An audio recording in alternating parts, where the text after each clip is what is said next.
আজ শুভ নবমী। তো সকাল সকাল বেলুন মঠে মা দুর্গাকে দর্শন করার জন্য চলে এসেছি। এই প্রথম আমি বেলুন মঠে চলে এলাম মা দুর্গার দর্শনের জন্য। আমার তো খুবই ভালো লাগছে, তাই তোমাদের সঙ্গে আমি শেয়ার করে নিতে চাইছি।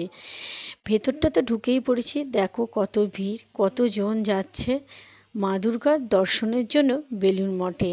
এবারে মেন গেটের ভেতরে ঢুকে পড়বো। তো মেন গেটের ভেতরে ঢুকে পড়ার পর দেখো চারিদিকে সবুজ গাছপালায় ঘেরা। হেঁটে চলেছি মাকে দর্শনের জন্য। তো প্রথমেই আমরা মঠটা দেখে নেব।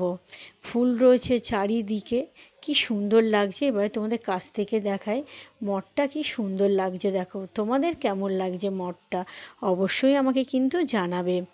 এই পুজো 4টে দিন বেলুন মঠের ভেতরে ছবি তুলতে দেয়, ভিডিও করতে দেয়। চারিদিকটা তোমাদের দেখিয়ে দিই, কত সুন্দর দেখো লাগছে।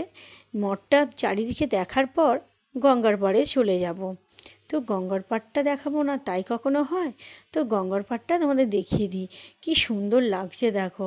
সবাই এখানে ছবি তুলতে, ভিডিও করতেই ব্যস্ত। অনেকেও আবার বসে রয়েছে গঙ্গার পাড়ে, ঠান্ডা ঠান্ডা হাওয়া, খুব ভালো লাগছে।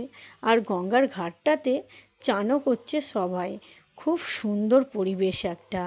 আমার তো খুবই ভালো লাগলো। তো দূর থেকে তোমাদের মঠটা দেখাই, ভিড়ও হয়েছে, কত সুন্দর লাগছে দেখো। এবারে মায়ের দর্শন করে নিই। মায়ের এখানে হোম চলছে, তো সবাই দেখো পুজো দেখছে কি সুন্দর বসে, কি ভালো লাগছে। বেলুন মঠে এসে যে মায়ের দর্শনটা এত সুন্দর হবে কাছ থেকে, আমার তো খুবই ভালো লাগলো। তোমাদের কেমন লাগলো অবশ্যই আমাকে কমেন্ট করো। ভালো লাগলে চ্যানেলটা লাইক সাবস্ক্রাইব করতে ভুলো না।